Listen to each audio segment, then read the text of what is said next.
Prie žmonių akis yra, man atrodo, nupieštas toksai neteisingas Dievo atvaizdas arba paveikslas. Ir Dievui yra suteikiamos tokios savybės, kurias turi pats šėtonas. Adomui ir Ievai buvo draudžiama nuo jo valgyti, bet visgi Dievas pastatė jį Edeno sode. Rašo apie tai, kad Adomas visgi nebuvo apgautas.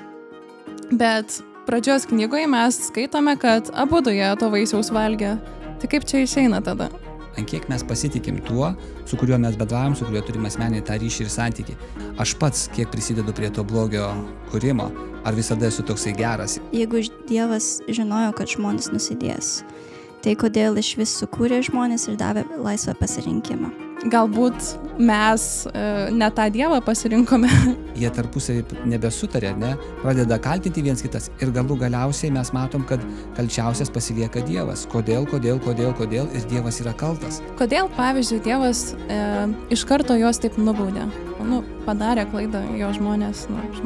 Iš tikrųjų, kodėl Domas ir Ieva nemirė iškart? Ar čia reiškia, kad šėtonas buvo teisus? Ir aš sakyčiau, kad mes turim daugiau negu kad antrą šansą. Dabar mes vėlgi galim parodyti savo pasitikėjimą ten, kai buvo parodytas nepasitikėjimas Dievu.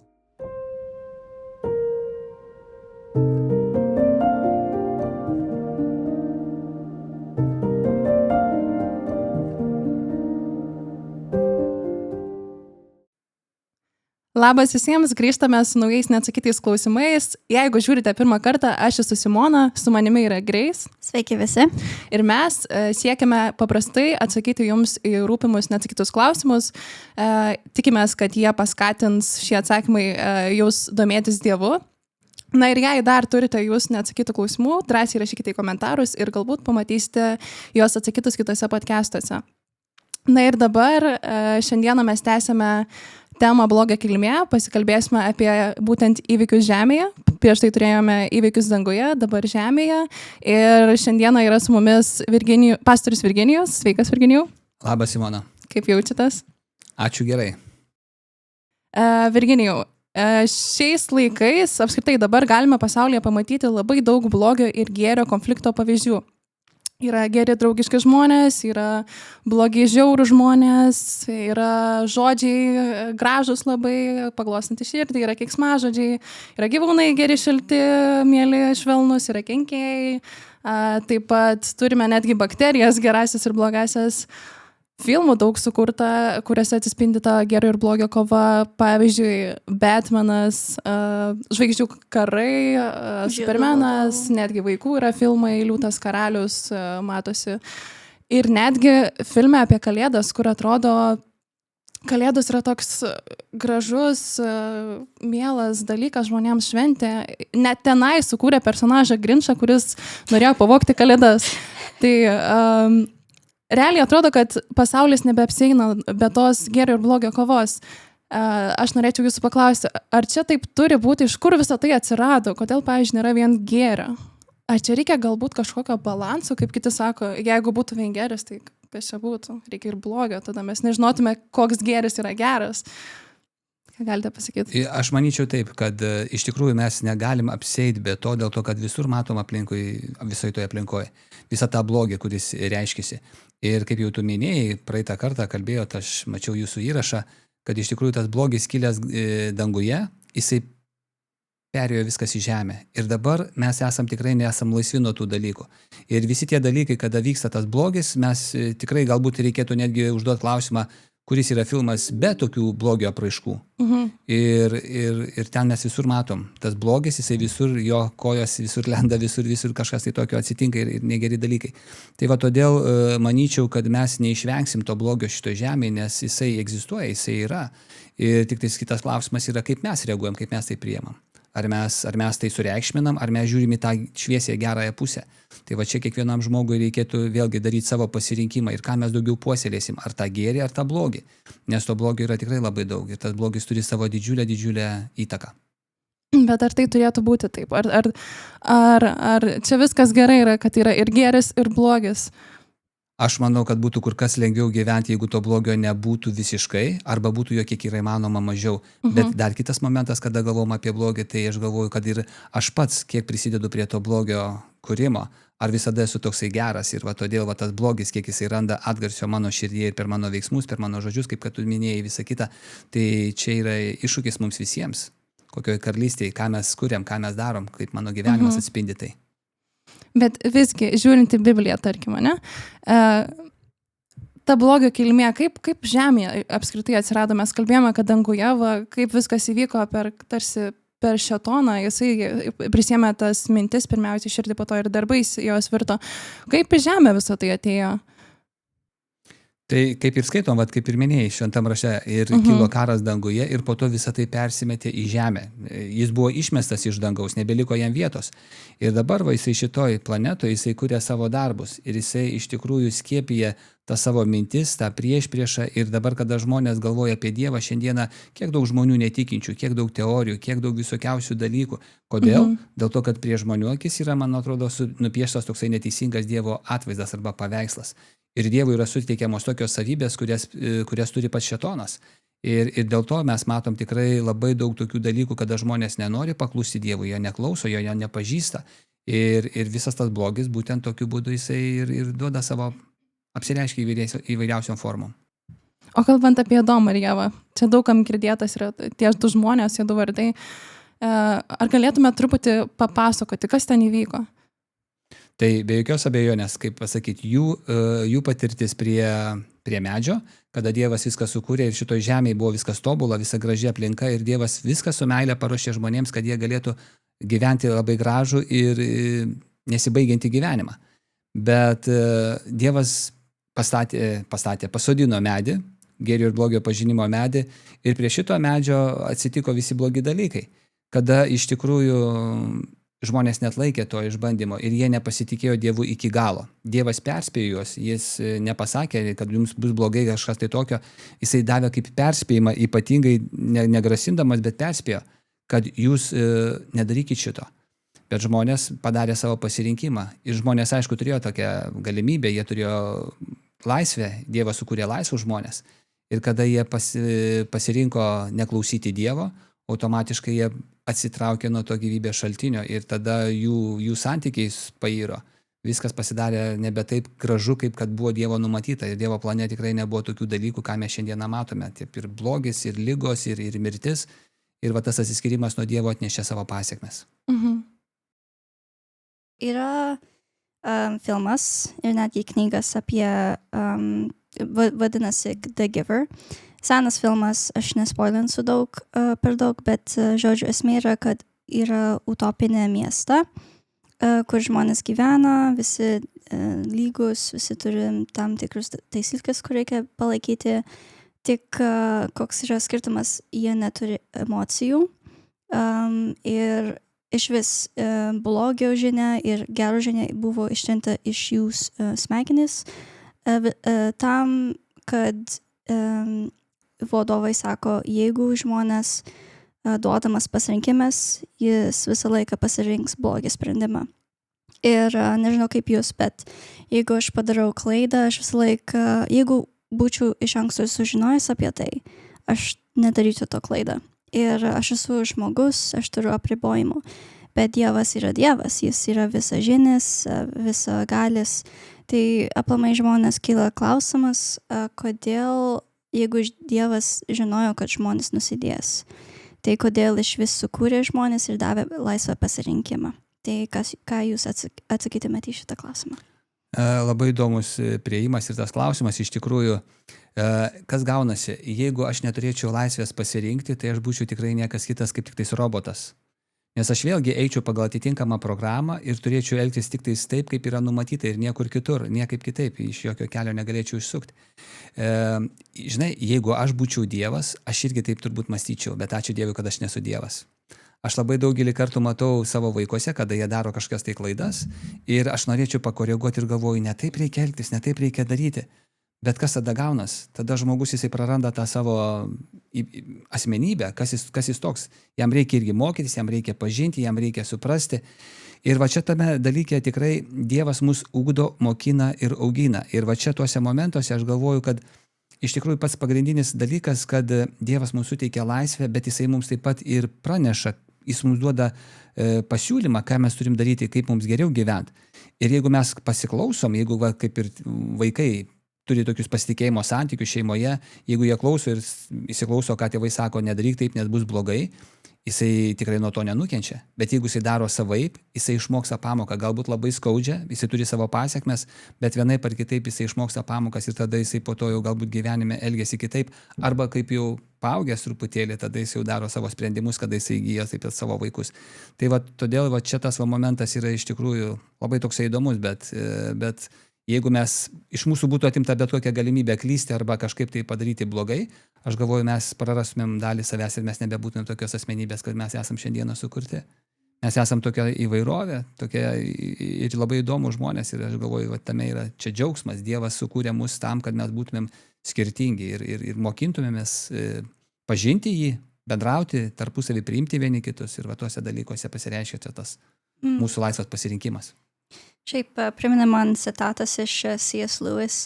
Jis rašo, kad laisva valia, nors leidžia blogį, yra vienintelis dalykas, kuris leidžia bet kokią meilę, geri ar džiaugsmą, kurio verta patirti. Visiškai pritariu, labai geros mintis. Žinot tokį eksperimentą su zefyrais, kur vaikams duoda zefyrus ir žiūri, ar jie sugebės išlaukti, nevalgyti jo. Ja, truputėlį esu girdėjęs. Pasižiūrėkime truputį dabar apie tai.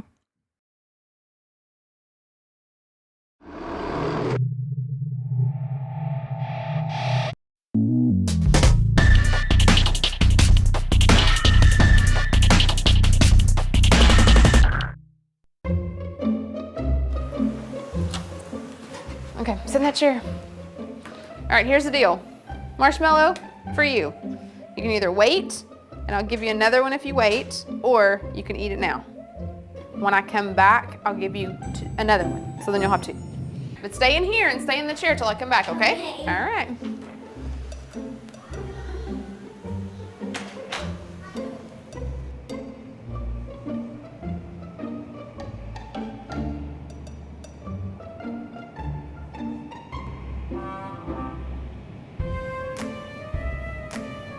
I'm gonna go do something and then I'll come back. It smells yummy. It smells really good.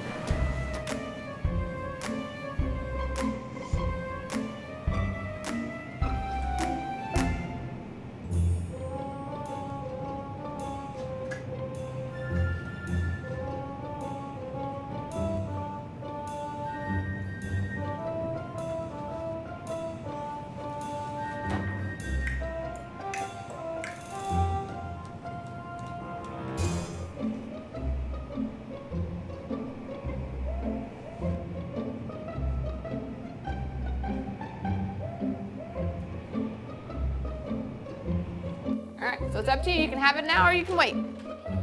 Okay?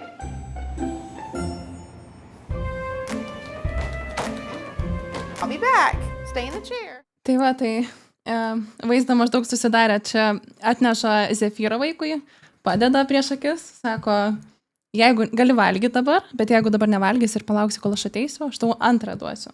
Ir čia aiškus apie kitus dalykus tas eksperimentas, negu mes šnekėsim, tenais aišku žiūri, ar vaikai sugeba atidėti tą savo malonumą, bet aš noriu atkreipti dėmesį mūsų į tą faktą, kad kai vaikams yra tas zefyras padėtas prieš akis, jie jo labai nori, jiems labai sunku atsisakyti jo, taip, bet jeigu ten jo nebūtų, jie turbūt net negalvotų apie tą zefyrą, nenorėtų jo ir gal net neragautų. Tai yra tas dalykas su blogio ir pažinimo medžiu. Adomui ir Ievai buvo draudžiama nuo jo valgyti, bet visgi Dievas pastatė jį Edeno sode. Tai kodėl tai padarė? Nes koks didelis gundymas Adomui ir Ievai. Aha, įdomu. Nemanyčiau, kad Dievas norėjo įstumti žmogų į blogą poziciją, bet iš tikrųjų jisai davė galimybę žmogui pasirinkti. Vat kada yra čia tokia laisvė pasirinkti ir dabar tu gali daryti, ką tu nori. arba tu klausai arba ne. Ir čia rodo vėlgi mūsų pasitikėjimą. Ant kiek mes pasitikim tuo, su kuriuo mes bendraujam, su kuriuo turime asmeninį tą ryšį ir santykį. Tai va čia esminis dalykas yra tas pasitikėjimas, ar aš klausysiu. Dievas tikrai visą laiką, kada mes kalbam apie tuos dalykus blogį ir gėrį, mes turim pažiūrėti į tai, kad kaip mes suprantam Dievą. Ar Dievas yra meilė ir gėris, ar yra Dievas, kuris iš tikrųjų, kaip šėtonas ir sakė, ar tikrai Dievas, kažkas tai tokio. Ir tos šėtoniškos savybės, kada šėtonas stengiasi apkaltinti Dievą, šmeižtas, melas ir visa kita, kas jam yra būdinga, tada, jeigu iš tos pusės pradedam žiūrėti, tai mes priimam tai, kas mums žmogiškai galbūt suprantama. Bet mes puikiai suprantam, kad Dievas nėra toks, kuris laukia, kaip prie žmogaus galėtų prisikabinti ar dar ką nors tokio. Tai va čia iš tos pusės. Aš galvoju, čia tas melas yra pasėtas, mūsų protas irgi ganėtinas šaknis neblogas yra suleidęs. Ir čia yra didelė bėda, nes mūsų visuomeniai žmonės apie tai pamasto, pagalvoja ir tada jiems nereikalingas toks Dievas, nes jie galvoja, kad Dievas persekioja, čia už kampo kažko tai laukia, kodėl šitai padarė, ką jis dar, ko man dar iš jo tikėtis. Bet kada mes galvom apie Dievą, ką aš atrandu iš Švento rašto apie Dievą, tai iš tikrųjų ir savo asmeniniam gyvenime, kad Dievas viską daro dėl mano gerovės, jis viską padarė gerai ir tobulai. Ir jeigu aš neklausau jo, tai aišku, aš pasirenku savo kelią, bet jeigu aš pasirenku savo kelią, turiu būti pasiruošęs priimti ir atitinkamas pasiekmes savo pasirinkimų, neteisingų pasirinkimų. Man dar užkibo toks vienas komentaras, internete mačiau, čia aš truputį gal išversiu. Pagrindė žmogų glumina tas faktas, kad tas medis buvo pažinimo medis. Tai jau blogai neskamba. Ir dėl kažkokių priežasčių mums nežinomų tarsi Dievas neprileido Adomo ir Ievos prie to medžio, o va šėtonas buvo tas, kuris atidarė tą prieigimą prie to medžio.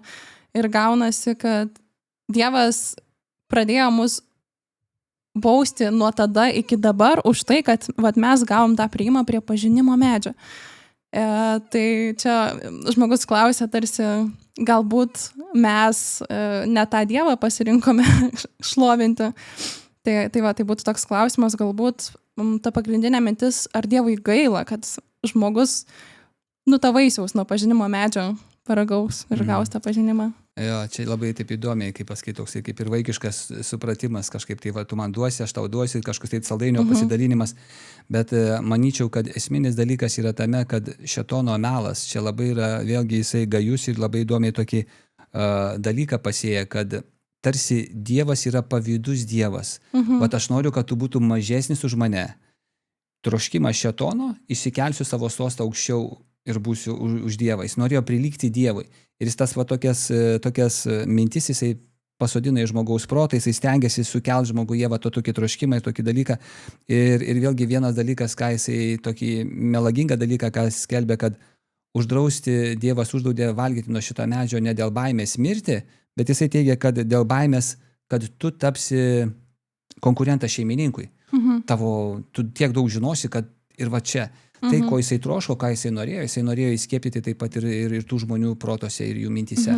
Tai vat, galbūt kitą kartą šiandieną žmonės vėlgi žengia savo pažinimo keliais, kabutėse pažinimas ten įvairūs, kurie įsivaizduoja, kad jau jiems atviri kažkokie tai tokie toliai supratimas ir kad jie žengia taip toli ir taip toliau. Ir kai pasižiūrim, kiek daug keistų dalykų, nesuvokiamų dalykų žmonės padaro dėl to, kad jie yra vedami to tokio troškimo ir noro pažinimas ir tapsiu kažkuo tai, kažką tai daugiau darysiu, daugiau žinosiu, daugiau pažinsiu, kitus galėsiu valdyti. Tas troškimas žmogaus širdėje jis yra išlikęs, jis yra labai stipriai įsidėjęs į žmogaus širdį. Iš to mes matom, kaip paskaitos visos blogybės ir tie karai, nepritekliai, noras užvaldyti, manipuliuoti ir kiti dalykai. Labai daug blogų dalykų. Bet Adomas ir Ieva, tai buvo tobuli pradžioje. Jie dar neturėjo to polinkio tokio, kad va, čia man reikia to, Taip, bet jie turėjo laisvę. Ir va čia va yra Dievas iš tikrųjų. Dievas, kuris sukuria laisvę. Jis davė laisvę tau rinktis. Aš tau pasakiau, kas yra gerai, kas yra blogai, bet tu rinkis. Ir dabar sakom pažinimas. Ar Dievas buvo uždaręs kažko tai tokio, ko žmogus nežinojo? Jis nežinojo, kaip blogis veikia. Ir va jisai prasivėrė tas duris, jis pamatė visą tą srautą, su kuriuo jau viskas, nebesusitvarkau, nenoriu, bet jau viskas prasidėjo. Tai žodžiu, jie abu nukrito ir toliau mes matom, kad Dievas prakeikė žmonės ir gamtą ir žemę. Tai kokį poveikį matom žmonių santykiuose ir tarpusavyje iš tų, kaip čia, ką Dievas padaro. Truputėlį nesutikčiau su Greis, nes iš tikrųjų, ką Dievas padaro, ne Dievas padaro, bet žmonių pasirinkimas, kas po to. Ir be jokios abejonės tai persidavė į pirmųjų protėvių santykius. Jeigu iš pradžių mes skaitom šventam rašte, kad viskas buvo darna, gražu, džiaugiasi Adomas, dabar mes matom po viso to, kada jau jie prisivalgė, atsiprašau, ar ne, paragavo, kas atsitinka tarp jų. Jie tarpusavį nebesutarė, ne, pradeda kaltinti viens kitas ir galiausiai mes matom, kad kalčiausias pasilieka Dievas. Kodėl ir Dievas yra kaltas. Tas kaltinimo dvasia atsiranda, ta tokia baimė, nepasitikėjimas. Ir čia mes matom, kad tie santykiai yra persismelkę visų tuo, ką atneša tas nepaklusnumas Dievui.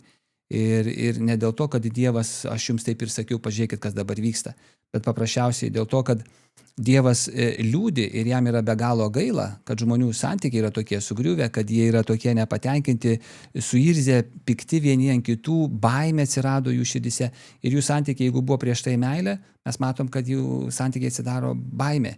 Nepasitikėjimas, Adomui nebetiek reikalinga, Ieva kaltina, vienu žodžiu, viskas prasideda.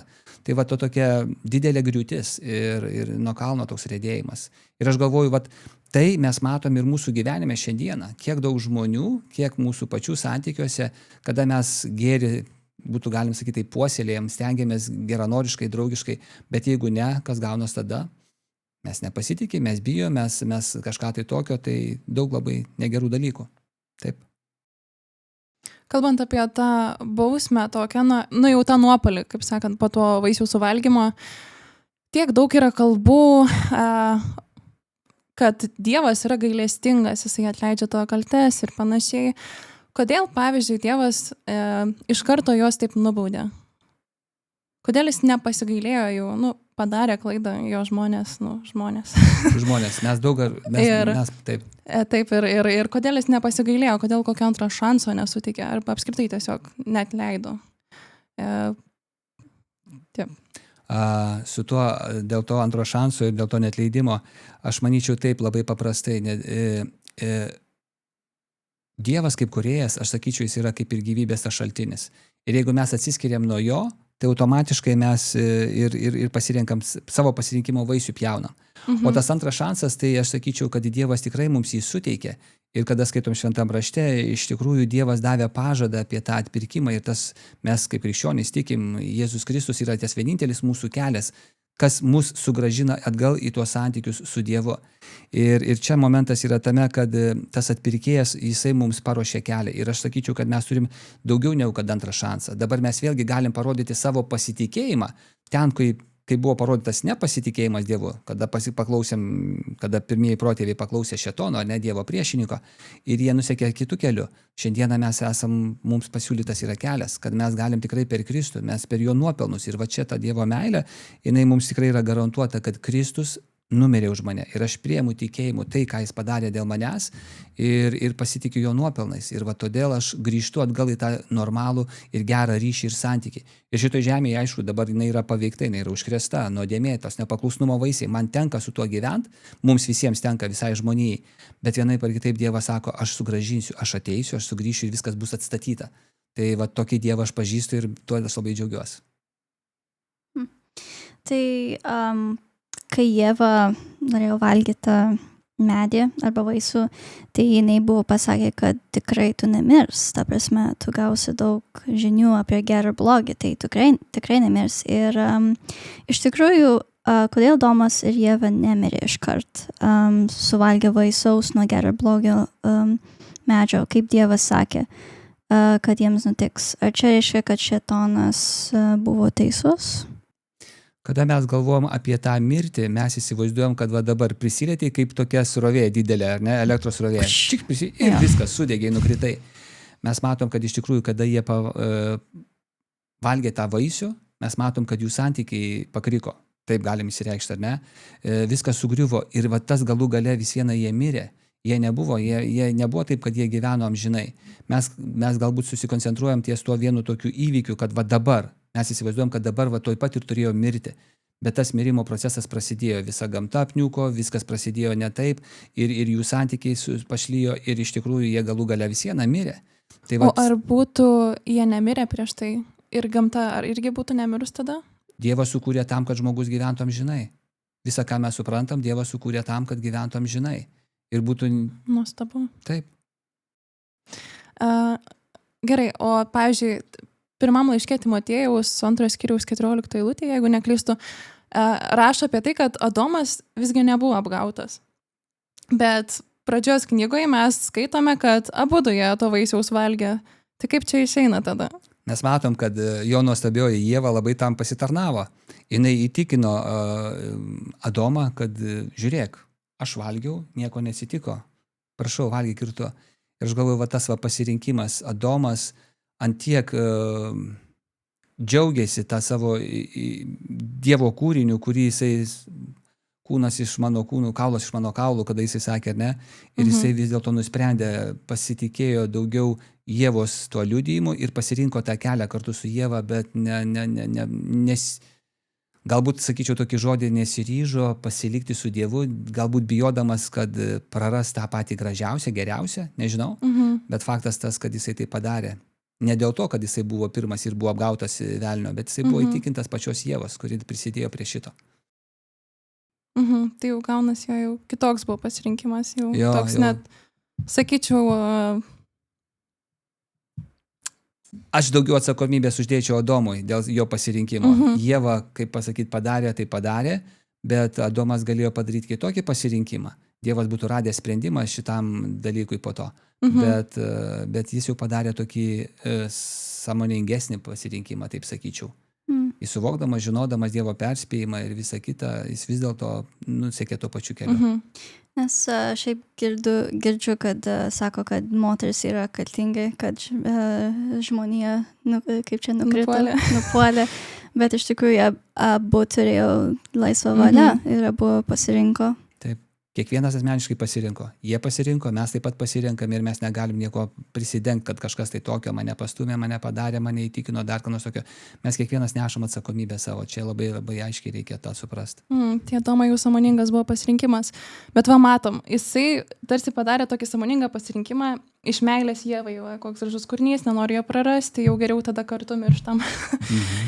Graži istorija, bet tik jie to vaisiaus valgo ir tada jau Adomas Dievas klausė, gal valgiai to vaisiaus nuo pažinimo medžio. Adomas, tai ta moteris, kurią man davė ir aš valgiau.